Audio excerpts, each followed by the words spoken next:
This is breaking news. We are getting to learn that President Museveni's health condition is deteriorating quickly. Information from the hospital in Germany where he is receiving maximum attention from specialized doctors says that last night, the president suffered what is called an autoimmune response complication in his lungs, which has greatly damaged them. They are not sure whether he will be able to breathe again on his own without oxygen support. The doctors are now considering taking him through a series of surgeries to remove the parts of his lungs that have already been deemed degenerated, so as to prevent further inflammation within his upper body and, to be specific, in the chest area. As he can no longer communicate on his own, consent from 2 family members is required. His son is already aboard the presidential jet headed to Berlin, Germany, to check on his father's condition. The minister in charge of the presidency in the government of Uganda says, "There is no reason for panic as the country is still under control by the entire team of cabinet ministers, who were sworn in just recently." However, the country is still under panic as to who the next president will be in case Museveni does not make it.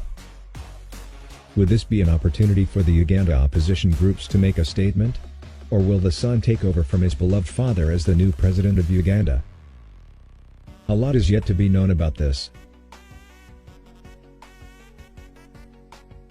In an interview held early this morning with the new Chief of Defense Forces, CDF, General Mbadi, he was hesitant to make a statement about who would become the next president of Uganda, in case his current boss, also the Commander-in-Chief, Yoweri Museveni, did not make it from the ICU.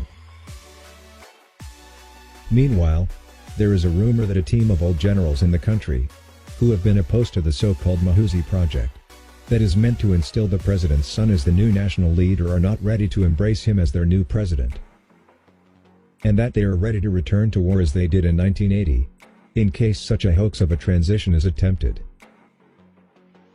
Among these old generals is General Tianifuza, also popularly known as Sejusa, retired Colonel Kizza Besigye, General Muziai, General Katumba Wamala, and Mugisha Muntu. We are yet to locate them and get an interview from each one of them, to understand better what their plan for the nation is, post-Museveni. When we do, we shall update you here as always. So please make sure you are subscribed to this channel. Meanwhile, doctors say the chances of surviving multiple surgeries at the age of 70 and above, for a man like Museveni, will be on a 1:9 ratio. Meaning the president needs divine intervention. A miracle has to happen for him to stay alive. If the surgeries are successful though, he will be one among millions to survive this condition in the past 100 years. Mbadi's major concern at the moment, he says, is to ensure to keep Ugandans off the streets of Kampala by tightening the lockdown measures, and recruiting more LDUs to man the city. He says there will be zero tolerance to any forms of insurrections, and that the culprits, if caught, will be arrested immediately. He continued to say that the police, and Uganda Army, just like the former Minister of Security, General Elitu Moyane said, have a right to shoot and kill Ugandans who attempt to destabilize peace and security in Kampala, just like they did in the previous election violence. We are yet to find out what the opposition thinks about General Mbadi's statements, and we shall soon be taking an interview with the NUP party president, Honorable Robert Kyagulanyi, also popularly known as Bobby Wine, to hear his position about this. Stay glued to this channel for timely updates.